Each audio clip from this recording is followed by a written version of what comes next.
नमस्कार दोस्तों, रोजगार हब पर आप सभी का स्वागत है। जैसा कि हमने पिछली वीडियो में CHSL के प्रीवियस ईयर क्वेश्चंस को सॉल्व किया था, उसी तरह आज मैं आपके लिए लेकर आया हूं 17 मार्च की शिफ्ट 1 का मैथ्स का सॉल्यूशन। ये आपके CHSL 2020 के लिए काफ़ी महत्वपूर्ण साबित हो सकता है, तो वीडियो को शुरू से एंड तक ज़रूर देखिए। अगर आप हमारे चैनल पर नए हैं तो हमारे चैनल को सब्सक्राइब कीजिए। वीडियो आपको अच्छा लगे तो वीडियो लाइक कीजिए। आइए देखते हैं हमारा पहला question. In the given figure called AB and CD intersecting each other at point L, find the length of AB। इस तरीके के क्वेश्चन करने के लिए मान लीजिए कोई सर्कल है और अगर कोई दो कॉर्ड आपस में L पे मिलती हैं, मान लीजिए ये है A, ये है B, ये है C और ये है D। यहाँ पर आपको एक फॉर्मूला याद रखना है, वो है CL मल्टीप्लाई LD बराबर होगा AL मल्टीप्लाई BL के। मतलब आपको सिर्फ इतना याद रखना है कि L तो दोनों तरफ आना ही है। एक बार L से लेके D तक का मल्टीप्लाई, दूसरी बार L से लेके C तक का मल्टीप्लाई, L से लेके B तक का मल्टीप्लाई, L से लेके A तक का मल्टीप्लाई। तो चलिए वैल्यू पुट करते हैं इसमें। CL की वैल्यू 6 सेंटीमीटर। उसके बाद LD जो होगा हमारा 11 प्लस 6 यानी कि 17 इक्वल टू AL की वैल्यू हम मान लेते हैं X। AL की वैल्यू हम Y मान लेते हैं, मल्टीप्लाई BL कितना है 4। तो आप यहाँ से देखेंगे Y की वैल्यू कितनी आई 51/2 यानी कि 25.5। लेकिन ये Y जो है AL है, इसमें से हम BL को माइनस कर देंगे तो हमारा AB यानी कि X आ जाएगा। अब जब हम 25.5 में से 4 माइनस कर देंगे तो हमारा आंसर कितना आ जाएगा 21.5। यही है X की वैल्यू, यही हमारा आंसर है। तो चलिए अब चलते हैं अगले क्वेश्चन की तरफ। अ dealer marks his goods at 30% above the cost price, then he allows 35% discount on it. What would be his loss percentage? एक डीलर अपने क्रय मूल्य से 30% बढ़ाकर जो है अंकित मूल्य रखता है और उस पर 35% का डिस्काउंट देता है, तो बताइए उसका लॉस परसेंट कितना है। तो देखिए, मान लीजिए कोई CP है 100% या 100 रुपीज़, इसको मैंने 30% बढ़ाकर मार्क कर दिया 130 रुपये में, ठीक है।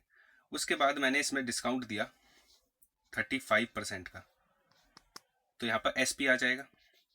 SP कितना आएगा, अब आपको पहले इसका 35% जब निकालोगे 130 का 35% निकालोगे जब, ये आपका आएगा 45.5 रुपीज़ या परसेंटेज, कुछ भी मान लीजिए क्योंकि हमने 100 रुपये माने। उसके बाद जब आप 130 रुपये पे 45.5 रुपये का डिस्काउंट दोगे तो जो आपका SP आएगा वो आएगा 84.5, यानी कि आपका CP कितना था 100 रुपये, आपने उसको बेचा कितने पे 84.5 रुपये पे, तो आपको लॉस कितने का हो गया 15.5 रुपये का। यही हमारा परसेंटेज है, क्योंकि हमने बेस 100 माना था, तो बेस 100 माना है, इसीलिए जो ये रुपए है चाहे इसको परसेंटेज में लिखिए चाहे रुपए में लिखिए, बात सेम ही है। यही हमारा आंसर है। चलिए चलते हैं अगले क्वेश्चन की तरफ। The difference between two numbers is 43 and their product is 50, find sum of their squares. यानी कि हमें दो नंबर मान लीजिए X और Y है, उनका अंतर जो है वो 43 है और उनका प्रोडक्ट हमें 50 दिया हुआ है। हमें X square plus Y square की वैल्यू बतानी है। तो आप X माइनस वाई को दोनों तरफ से स्क्वायर करेंगे, जब X माइनस वाई का स्क्वायर कीजिए तो आएगा X square plus Y square minus 2XY, जो कि कितना आएगा 43 का स्क्वायर कितना होता है? 1849। आप 1 से लेके 125 तक की सभी संख्याओं का स्क्वायर किस तरीके से जल्दी माइंड में ही निकाल सकते हैं, उसके लिए मैं एक वीडियो बना चुका हूं, जिसका लिंक आपको ऊपर आई बटन पे दिख रहा होगा। आप यहां से उस वीडियो को देख सकते हैं। तो यहां पर X square plus Y square minus 2xy, xy की वैल्यू 50 है, तो 2xy कितना हो गया हमारा? 100 इक्वल टू 1849। तो X square plus Y square की वैल्यू कितनी आ गई? ये जो 100 है वो इधर जुड़ जाएगा, कितना आ जाएगा? 1949। यही हमारा आंसर है। चलिए चलते हैं अगले क्वेश्चन की तरफ। The parameter of a rectangle is 50 centimetre, its area and length are in the ratio of 5:1, find the length of rectangle. मान लीजिए कोई रेक्टेंगल है,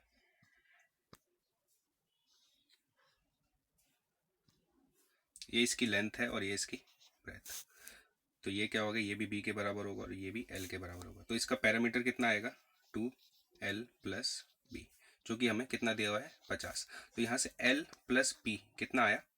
25।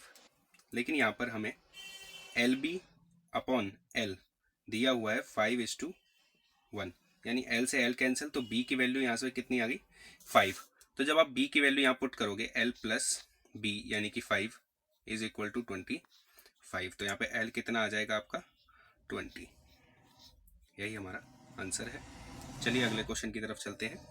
To sides of a triangle of length 3 centimetre and 8 centimetre, if the length of the third side is x centimetre then.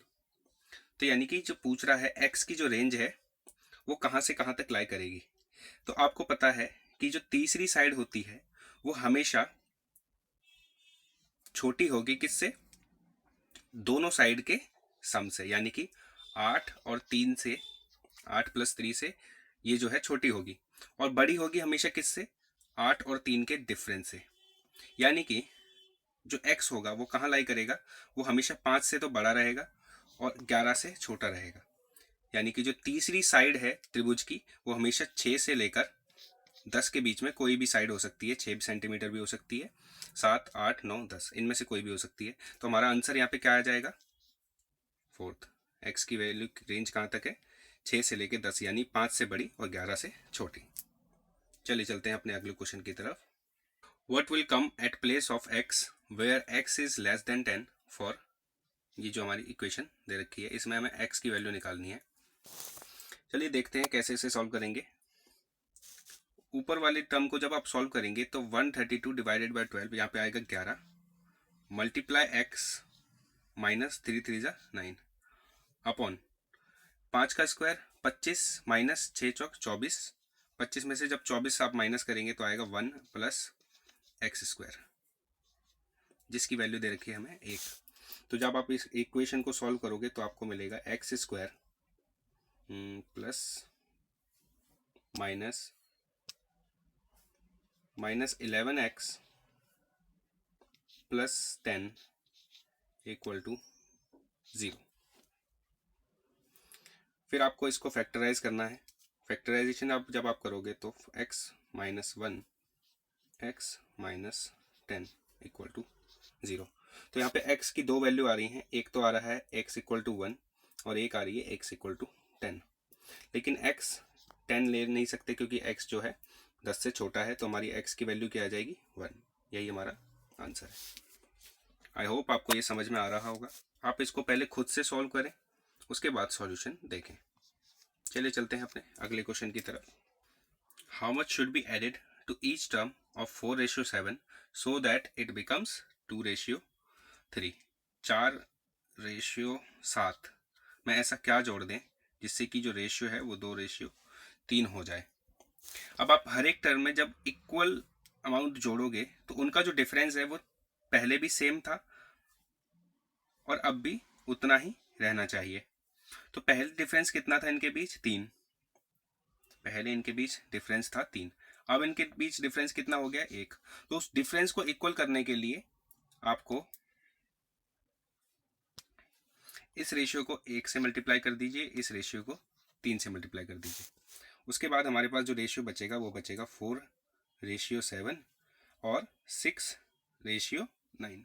तो आप देखेंगे हमने इसमें भी 2 जोड़ा और इसमें भी 2 जोड़ दिया, यानी कि इस रेशियो में जब हम 2 जोड़ देंगे तो वो रेशियो 2:3 या फिर 6:9 में बदल जाएगा। तो हमारा आंसर कितना आ गया? 2। चलिए चलते हैं अपने अगले क्वेश्चन की तरफ। If m is the mid point of side BC of triangle ABC, मान लीजिए कोई ट्राइंगल है ABC, ABC, m जो है मिड पॉइंट है किसका? BC का।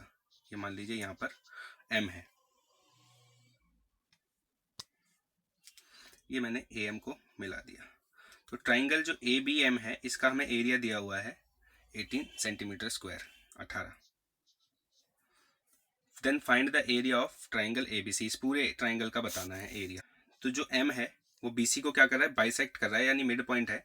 तो AM यहाँ पे क्या हो गया? AM जो है मीडियन हो गई, मीडियन। और आपको पता है कि कोई भी मीडियन एक ट्राइंगल को 2 बराबर बराबर हिस्सों में बांटती है। तो यानी कि अगर इस हिस्से का एरिया 18 है तो इस हिस्से का भी एरिया कितना होगा? 18। पूरे ट्राइंगल ABC का एरिया कितना आ जाएगा? 18 + 18 यानी 36 सेंटीमीटर स्क्वायर। यही हमारा आंसर है।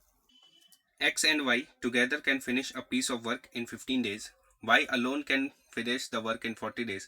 X alone can finish the work in। X और Y किसी काम को मिलकर 15 दिन में ख़त्म करते हैं। Y अकेला उस काम को 40 दिन में ख़त्म 40 दिन में ख़त्म कर सकता है। तो बताइए X अकेला उस काम को कितने दिनों में ख़त्म कर पाएगा?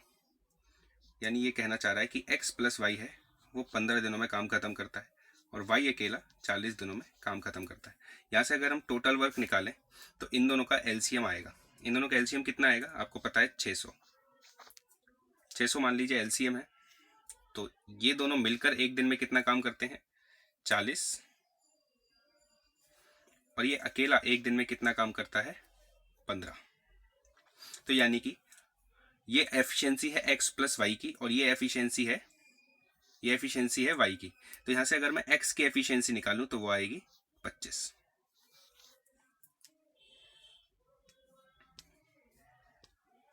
अब 600 काम को X अकेला करेगा और एक दिन में X कितना काम करता है? 25। तो उसको कितना टाइम लगेगा? 600/25 यानी कि 24 दिन। यही हमारा उत्तर है। चलिए बढ़ते हैं आगे। तो यहाँ पर एक DI का क्वेश्चन है। इसमें आपको ये बार ग्राफ देखना है और आपको आंसर देना है। क्वेश्चन है between which 2 consecutive weeks was the rise in the number of deaths greatest. किन 2 हफ्तों के बीच जो मृत्यु की दर है वो सबसे ज़्यादा रही है? तो आप यहाँ पे देख सकते हैं ये जो ग्राफ है ये वाला हिस्सा, इसमें जो गैप है वो सबसे ज़्यादा है, यानी 30 जून से 7 जुलाई के बीच जो गैप है वो सबसे ज़्यादा है। तो यही हमारा उत्तर है।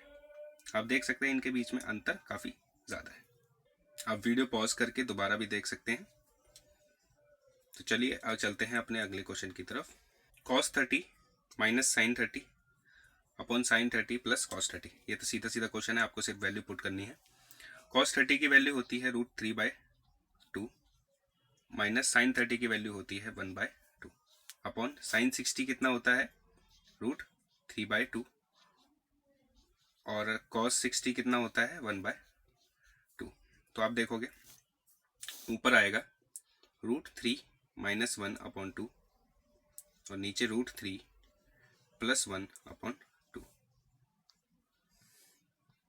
या 2 से 2 कट गया। उसके बाद आया √3 - 1/√3 + 1। इसके बाद जब आप इसको रैशनलाइज करोगे तो ऊपर आएगा √3 - 1 मल्टीप्लाई √3 - 1 अपॉन √3 + 1 मल्टीप्लाई √3 - 1, यानी कि ये बन गया a - b का होल स्क्वायर। तो a² यानी 3 प्लस b² यानी 1 minus 2√ab 2ab minus 2ab यानी कि 2√3 अपॉन यहाँ पे क्या बन जाएगा? a + b a - b यानी कि a² माइनस b²। तो √3 इसका स्क्वायर 3 - 1। उसके बाद 4 माइनस 2√3/2। जब आप 2 से इसको काट दोगे तो 2 और ये कट गया, तो हमारा आंसर कितना आया? 2 माइनस √3। यही हमारा आंसर है। चलिए चलते हैं अगले क्वेश्चन की तरफ। Sachin's income is 25% more than Dilip's income, by how much percent Dilip's income is less than Sachin's income. इस तरीके के क्वेश्चन करने के लिए मैं आपको बताना चाहता हूं कि 25% को आपको पता ही है, आप रेशियो फ्रैक्शन में इसको किस तरीके से लिखोगे, आप इसको लिखोगे 1/4। अब आपको बस इतना देखना है कि ये क्या है, ये दिलीप के इनकम से ज़्यादा है यानी कि प्लस, और अगर कम होती तो यहाँ पे हम माइनस लगा देते। अब आपको क्या करना है, जो इसका न्यूमरेटर है उसको 1 लिख दीजिए और डिनोमिनेटर में आप इन दोनों को ऐड कर दीजिए। अगर यहाँ पे माइनस होता तो आपको सब्ट्रैक्ट करना पड़ता, तो यहाँ पे कितना आ जाएगा? 1/5। तो 1/5 को हम परसेंटेज में किस तरीके से लिखते हैं? 20%। यही हमारा उत्तर आएगा। तो यानी कि दिलीप की जो इनकम है वो सचिन की इनकम से 20% कम होगी। ये इसका सबसे फास्ट तरीका है इस क्वेश्चन को सॉल्व करने का। आप इसको माइंड में ही कर सकते थे बिना पेन उठाए। तो चलिए चलते हैं अपने अगले क्वेश्चन की तरफ। Sohan sold a plot for 2,55,000 at 15% loss. At what price should he sell the plot to gain 10% profit. Sohan ने एक प्लॉट 2,55,000 में बेचा, जबकि तब उसको 15% का लॉस हुआ। अगर वो चाहता है कि उसको 10% का प्रॉफिट हो तो उसको किस प्राइस पे बेचे। इस तरीके का क्वेश्चन हमने पिछली वीडियो में भी किया था, तो आप देख सकते हैं किस तरीके से क्वेश्चन रिपीट होते हैं, बस डिजिट्स चेंज हो जाती हैं। इसीलिए प्रीवियस ईयर क्वेश्चन करना आपके लिए काफ़ी इंपॉर्टेंट हो जाता है। तो देखते हैं इस क्वेश्चन को कैसे करेंगे। मान लीजिए कोई सीपी है 100%, ठीक है। आपने एक वस्तु को 15% लॉस पे बेच दिया, यानी कि आपने कितने परसेंट पे बेच दिया उसको? 85% पे। इसी की वैल्यू आपको दे रखी है 2,55,000 रुपये। लेकिन अगर आप चाहते हो कि उसे 10% प्रॉफिट पे बेचा जाए तो आप उसको 110% पर बेचोगे। तो आपको 85% की वैल्यू दी हुई है 2,55,000, तो आपको 110% की वैल्यू निकालनी है। जब आप 1% निकालोगे तो कितना आएगा? 255 अपॉन 85। और जब आप 110% की वैल्यू निकालोगे तो 110% आपका कितना आएगा? इसको जब आप काटोगे तो ये कटेगा लगभग 3,000 से, 3,000। और जब 110% निकालोगे तो 11 तिया 33 और फिर 4 0। यही हमारा आंसर है, 3,30,000 रुपये। चलिए बढ़ते हैं अपने अगले क्वेश्चन की तरफ। A batsman in his 11th inning makes a score of 77 runs. एक बल्लेबाज अपनी 11वीं इनिंग में 77 रन बनाता है, जिसकी वजह से उसका जो एवरेज स्कोर है वो 3 बढ़ जाता है। उसका average score after 11th innings बताना है। 11वीं इनिंग के बाद उसका एवरेज स्कोर आपको बताना है। इस तरीके के क्वेश्चन आप मिक्सचर एंड एलिगेशन से आसानी से कर सकते हैं। तो चलिए देखते हैं कैसे करेंगे इसे। मान लीजिए 10वीं इनिंग्स तक उसका score, average score x run था। 11वीं इनिंग में, इस 11वीं यानी एक इनिंग में उसने कितने रन बनाए? 77 रन बनाए, जिसकी वजह से उसका जो एवरेज स्कोर है वो 3 बढ़ गया, पहले से 3 बढ़ गया। तो आप जब आप इसमें से इसको माइनस करोगे, x+3 माइनस x करोगे तो यहाँ पे आएगा 3। तो जब आप देख सकते हैं एक की वैल्यू कितनी है? 3, तो 10 की वैल्यू यहाँ पे कितनी होनी चाहिए? 30। तो यानी कि जब आपने 77 में से x+3 घटाया होगा तब आपका आंसर आया होगा 30। तो यहाँ से आप x की वैल्यू आसानी से निकाल सकते हैं। तो जो x+3 आएगा वो आएगा कितना? हमारा 47। तो हमसे वही पूछा था कि 11वीं इनिंग के बाद उसका एवरेज स्कोर कितना होगा। तो 11वीं इनिंग के बाद उसका एवरेज स्कोर कितना था? x+3। तो x+3 की वैल्यू हमारी कितनी आई? 47। यही हमारा आंसर है। If cosec theta plus cot theta is equals to 2 then find sin theta. इस तरीके के क्वेश्चन करने के लिए आपको एक फॉर्मूला पता होना चाहिए कि if cosec theta plus cot theta equal to x है तो cosec थीटा जो आएगा वो होगा x² + 1/2x। तो जब हम इस फॉर्मूले को यूज़ करेंगे तो आप देख सकते हैं cosec थीटा यहाँ से कितना आएगा? कॉसेक थीटा आएगा एक्स स्क्वायर यानी कि 2 का स्क्वायर प्लस 1 अपॉन 2 गुणा 2। तो हमारा आंसर कितना आया? 5/4। कॉसेक थीटा 5/4 है, तो साइन थीटा आपको पता है क्या होता है, 1 अपॉन कॉसेक थीटा। तो यहाँ से साइन थीटा की वैल्यू कितनी आई? 4/5। यही हमारा आंसर है। चलिए बढ़ते हैं अगले क्वेश्चन की तरफ। a³ + b³ 20, a + b 5, तो a⁴ प्लस b4 हमें बताना है।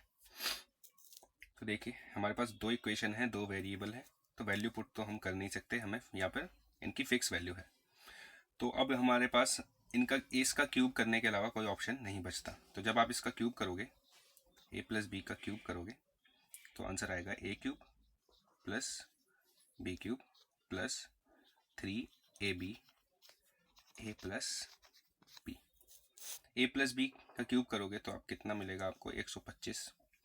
a³ + b³ 20 दिया हुआ है, प्लस 3ab, ab हमें पता नहीं है।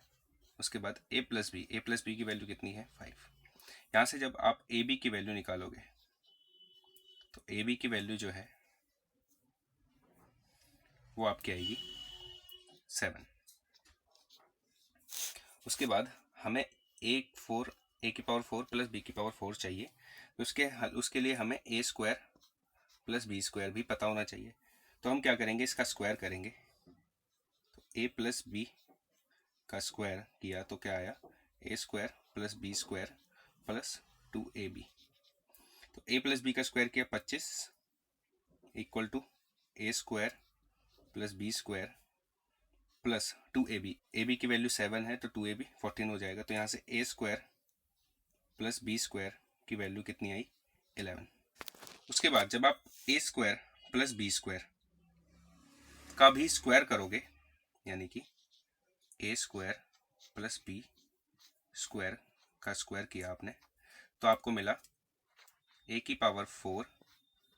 b⁴ plus twice of a² b² which is equal to, अब a² + b² आपको कितना दिया हुआ? 11। तो 11 का स्क्वायर कितना हो गया? 121 इक्वल टू, ये तो हमें निकालना ही है तो इसको मैं x मान लेता हूँ, plus twice of a² b²। अब ए बी कितना है? 7। तो a² b² कितना होगा? 49। और 49 को हम 2 से मल्टीप्लाई कर रहे हैं, तो हमारा आंसर कितना आया? 98। तो यहाँ से जब आप x की वैल्यू निकालोगे तो 121 - 98 कितना आएगा? 23। यानी कि a⁴ + b⁴ की वैल्यू कितनी है? 23। यही हमारा आंसर है। चलिए बढ़ते हैं अपने अगले क्वेश्चन की तरफ। sec² x - 3 sec x + 2 = 0। आपको x की वैल्यू बतानी है, यानी एंगल बताना है आपको। तो sec² x को या फिर sec x को आप y मान लीजिए, तो ये क्वाड्रेटिक इक्वेशन बन जाएगी। तो यहाँ पर y² - 3y + 2 = 0। जब आप इस क्वाड्रेटिक इक्वेशन को सॉल्व करोगे तो ये आएगा y - 1 y - 2 = 0। तो y की हमारे पास दो वैल्यू हैं, 1 और 2, यानी कि sec x जो है 1 है और sec x ही 2 है। तो sec x की वैल्यू 1 किस पर होती है? ये होती है 0 पर। लेकिन जो हमें x दिया हुआ है वो 0 और 90 के बीच में है। तो sec x की वैल्यू 2 किस एंगल पर होती है? ये होती है 60 डिग्री एंगल पर। तो यानी कि हमारे x की वैल्यू कितनी आ जाएगी? 60 डिग्री। यही हमारा आंसर है। चलिए बढ़ते हैं अगले क्वेश्चन की तरफ। ये वही DI का क्वेश्चन है जिसमें हमसे पूछ रहा है how many states have at most 30% और लेस, यानी कि या तो 30% या फिर उससे कम नॉन इलेक्ट्रिफाइड विलेजेस हैं। तो ये जो हमें डाटा दिया हुआ है वो percentage of non electrified village का ही दिया हुआ है और यहाँ पर उसका परसेंटेज दिया हुआ है। तो आप देख सकते हैं यहाँ पर विलेज A के पास 10%, विलेज C 20% और विलेज E 30%। ठीक है, तो हमारे पास नॉन इलेक्ट्रिफाइड विलेज की संख्या जो कि 30% या फिर 30 से कम हो वो है 3। आई होप ये आपको समझ में आया होगा। चलिए चलते हैं अपने अगले क्वेश्चन की तरफ। Between which 2 consecutive weeks was the fall in the number of deaths is the greatest. यानी कि हमें वो कॉन्जिक्यूटिव वीक्स बताने हैं जिसमें number of fall in deaths वो जो है जब सबसे ज़्यादा था। तो आप देख सकते हैं ये जो वीक है जिसमें नंबर ऑफ डेथ्स जो है सबसे ज़्यादा गिरी है, यहाँ पर 180 थी और यहाँ पे 145 हो गया। तो ये कौन सा वीक है? 7 to 14 जुलाई। तो यही हमारा आंसर हो जाएगा। टीआई के क्वेश्चन काफ़ी इजी ही आते हैं CHSL में, जिनको आप इजीली डाटा देखकर कर सकते हैं। तो चलिए बढ़ते हैं अपने अगले क्वेश्चन की तरफ। A 5 centimeter long perpendicular is drawn from the center of a circle to a 24 centimeter long chord. Find the diameter of the chord circle. Circle का हमें जो है व्यास बताना है। मान लीजिए कोई सर्कल है, इसकी एक कॉर्ड है, ये रही, इसके कॉर्ड मान लेते हैं। ये मान लीजिए एक सेंटर है, सेंटर से हमने इस पर एक परपेंडिकुलर खींचा जो कि 5 सेंटीमीटर का है, और जो हमारी कॉर्ड थी वो 24 सेंटीमीटर की है। तो आपको ये पता होना चाहिए कि किसी भी कॉर्ड पर वृत्त के केंद्र से खींचा गया लंब या परपेंडिकुलर उसको आधा आधा कर देता है, उस कॉर्ड को 2 हिस्सों में बांट देता है। यानी अगर ये 24 सेंटीमीटर है तो ये हिस्सा 12 सेंटीमीटर और ये हिस्सा भी 12 सेंटीमीटर। ये जो है इसकी रेडियस है। तो जब आप इसमें पाइथागोरस थ्योरम लगाओगे तो यहाँ से आपको एक ट्रिपलेट याद होना चाहिए 5, 12 और 13 का। ठीक है, तो यहाँ से जो इसकी रेडियस है वो आ जाएगी 13 सेंटीमीटर, और व्यास जो होता है हमारा रेडियंस का डबल होता है, तो हमारा व्यास कितना आ जाएगा? 26 सेंटीमीटर। यही हमारा आंसर है। चलिए बढ़ते हैं अगले क्वेश्चन की तरफ। Which of the following numbers will completely divide 7^81 plus 7^82 plus 7^83। देखिए इसमें हम 7 की पावर जो है 81 को जब हम कॉमन लेंगे तो हमारे पास क्या बचेगा? 1 प्लस 7 की पावर 1 प्लस 7 की पावर 2। तो हमारे पास क्या बचा? 7 की पावर 81 मल्टीप्लाई 1 प्लस 7 प्लस 49, यानी कि 7 की पावर 81, और जब हम इसको जोड़ेंगे तो 49 प्लस 8 कितना आएगा? 57। अब हमें सिर्फ इतना देखना है इनमें से कौन सी ऐसी डिजिट है जो 57 का मल्टीपल है। आप देखेंगे 399 57 का मल्टीपल है। आप जब इसको 7 से मल्टीप्लाई करोगे तो 399 ही आएगा, यानी कि 399 जो है ऐसी संख्या है जो 57 का मल्टीपल है। तो यानी कि ये जो नंबर पूरा आएगा इसको आप 399 से आराम से डिवाइड कर सकते हैं। इसका मतलब है ये जो संख्या है वो 399 से डिविजिबल है। तो यही हमारा क्या हो जाएगा? Answer. The difference of simple interest on a sum of money for 8 years and 10 years is 200. If the rate of the interest is 10%, find the sum of money. 8 साल का और 10 साल का जो ब्याज का जो अंतर है वो 200 रुपये है, जबकि दर हमें 10% दी हुई है, तो हमें मूलधन बताना है। आप देख सकते हैं कि 8 साल में जो ब्याज मिला होगा और जो 10 साल में ब्याज मिला होगा उनका अंतर कितना है? 200 रुपये। यानी कि इन 2 सालों में हमें कितना एक्स्ट्रा ब्याज मिल गया होगा? 200 रुपये। तो 1 साल में हमें कितना ब्याज मिलता है? 100 रुपये। 100 रुपये ब्याज है, तो 1 साल में मिलने वाला ब्याज ही क्या होता है? दर। यानी कि रेट जो है हमारी कितनी है? 10%। तो 10% की वैल्यू कितनी है? 100 रुपये। तो मूलधन आपको पता है कितना होता है? 100% होता है। तो 10% की वैल्यू 100 रुपये है, तो 100% कितना आ जाएगा हमारा? 1000 रुपये। यही हमारा आंसर है। चलिए बढ़ते हैं अगले क्वेश्चन की तरफ। A man walks from point X to Y at a speed of 20 km per hour but comes back from the point Y to X at a speed of 25 km per hour. Find his average speed. Average speed बतानी है जबकि distance जो है बराबर है। ये कोई point है X और Y, X से Y तक गए और उसके बाद X Y से लेकर X तक वापस आए, यानी कि हमने डिस्टेंस जो है वो इक्वल ट्रेवल की है। इस तरीके का हमने क्वेश्चन कल भी किया था। आपको कुछ नहीं करना, आपको जो डिस्टेंस एज्यूम करनी है वो इन दोनों का कोई LCM आप एज्यूम कर सकते हैं। तो 25 और 20 का जो LCM है वो 100 होता है। तो आप डिस्टेंस को यानी XY जो है उसको 100 मान लीजिए। ठीक है, तो जब कोई आदमी एक बार X से Y तक जाएगा और Y से X तक आएगा तो टोटल डिस्टेंस कितना चलेगा? 100 + 100 यानी कि 200। ठीक है, जब वो X से Y तक गया तब वो किस स्पीड से गया, वो गया 20 की स्पीड से, 20 किलोमीटर पर आवर की स्पीड से। तो उसको कितना टाइम लगा होगा 100 किलोमीटर जाने में? 5 घंटे। ठीक है। उसके बाद जब वापस आया होगा तो 100 किलोमीटर में कितना टाइम लगा? 25 की स्पीड से उसको 4 घंटे लगे। तो आपको पता है एवरेज स्पीड क्या होती है? Total distance upon total time. Total distance कितनी चली? 200, और टोटल टाइम कितना हुआ? 9। तो हमारा आंसर जो आएगा कितना आएगा? 200/9, यानी कि 22 से ही 2/9 किलोमीटर पर आवर। यही हमारा आंसर। ये हमारा आज का आखिरी क्वेश्चन था। प्रीवियस ईयर क्वेश्चन की जो सीरीज़ है ये आपके लिए काफ़ी हेल्पफुल हो सकती है, क्योंकि आपने देखा होगा कि किस तरीके से क्वेश्चंस रिपीट होते हैं, सिर्फ डिजिट्स चेंज हो जाती हैं, कॉन्सेप्ट वही रहता है। तो हो सकता है आपके पेपर में भी 1 या 2 या उससे भी ज़्यादा क्वेश्चंस यहाँ से देखने को मिल जाएं।